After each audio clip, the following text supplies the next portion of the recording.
phone କଲା ମୋ ବାପା ଆସି ସିଗାରେଟ ଏମିତି ଛାଟୁଥିଲି ଚିକ୍ ଚିକ୍ ଚିକ୍ କିନ୍ତୁ ତମ ବହିଟା ଆଗକୁ ଯାଇପାରିଲାନି ସେଇଟା ହଉଛି କଣ ଏ ଯୋଉ କାଉ ରାବି ଦେଲା କାକର ସେଇଟା ଲେଖୁଥିଲି ମୁଁ ସେଟା ଅଧାରେ ରହିଗଲା ସେଇଟା ହେଇଥାନ୍ତା ସେ କହିଲା ଆଉ ଅଧା କାଇଁ ଆରେ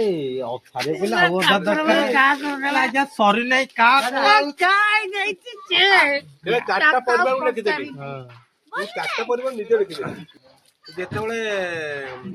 ମତେ ଯେତେବେଳେ ରୋଲ କଲେ ଯେ ବଳରାମ ଚୌଧୁରୀ ଯିଏ ହେଇଥାନ୍ତା ସେ ତନ୍ତି ଟୁକା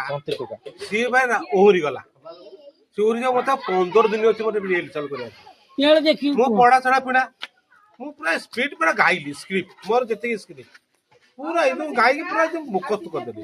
ମୁଁ ରିଚୁ ଉଠିଲେ ଚାକିରି କରୁଥିଲି ଲଣ୍ଡ୍ରି ଡିପାର୍ଟମେଣ୍ଟ ସନୁଆଇ ଥିଲା ତମର ମିସ୍ତ୍ରୀ ହଁ ସେଇଠି ମୁଁ ଗାଉଥିଲି ମୁଁ ସେଇଠି କମ୍ପିଟିସନ କମ୍ପିଟ୍ କରୁଥିଲି ମାନେ ଗୋଟେ ୱାର୍ଡ ଗୁଡାକ ମାନେ ମୋର ପୁରା ଲାଷ୍ଟ ଫାଷ୍ଟ ଡାଇଲଗ ଗୁରା ହେଭି ଡାଇଲଗ ଆଇଲୁ ଆଉ ଯାଇଥିଲି ଯେତେବେଳେ ଆସୁଥିଲି ସିଗାରେଟ ଚକା ଚକ ମାରୁଥିଲେ ପୁରା ଏମିତି ମାରୁଥିଲେ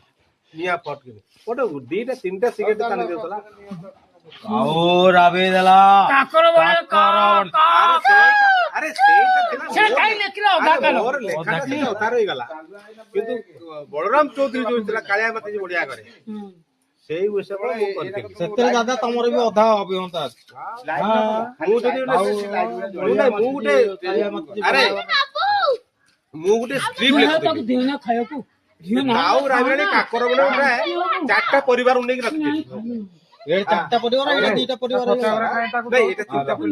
ତିନିଟା ଦିଟା ନା କାଳିଆ ମାତି କାଳିଆ ଭଳିଆ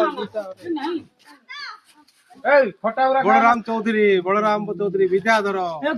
କାଳିଆ ବାବୁ ସିଂ